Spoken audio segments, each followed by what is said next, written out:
Now, Mike, you switched to a bobber when we came over on this side here versus just having like the small split shot and the hook. Why'd you do that? I assume the... Well, what happened here, Mike, is that the water's falling right now, and ideally if it was up over these rocks, I'd be fishing within a foot of these rocks. You'd have proper water depth here, but right now with the water falling, you can see that the rocks are exposed, so, and it's real shallow through here, so what I'm trying to do is just get out to the current break, and I'm basically tossing that bobber right along the edge of the current break and letting it work down.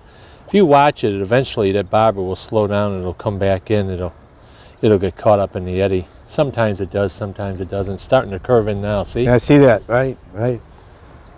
So the minnow's just kind of floating along? Yes, yeah. So I'm sort of measuring how deep I think it is out there, and I'm just sort of letting it drift downstream and letting the current flow actually work the bait. But ideally, if you had high water here right now, I'd be fishing right along this edge here. They'd just pack right in there. Do you pick out things sort of like, you know, when the river is low, you see some rocks, some piles and stuff that normally isn't there, and then you know that there when their high water comes up, and yeah, you know, try to go back to that? Or this last winter, we had such low current flows. Yeah. It was such a dry winter here.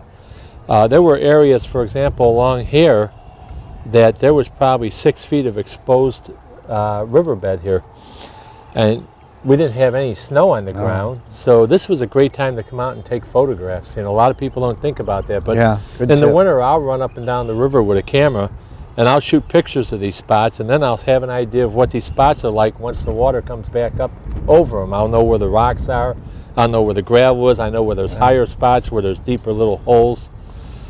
That stuff all plays into understanding the nature of where you're going to locate these fish once you get that water back up.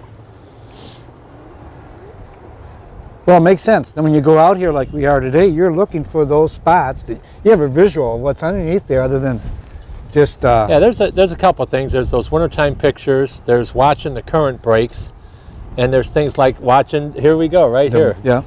Yeah, you see those 2 ducks out there, Mike. If they were out in that main stem current out there, they wouldn't be swimming upstream. They'd be taking a quick ride down to Geneva right now.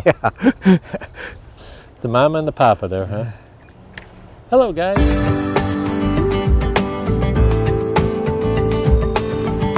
They told me smallmouth were homebodies. No, there's nobody home.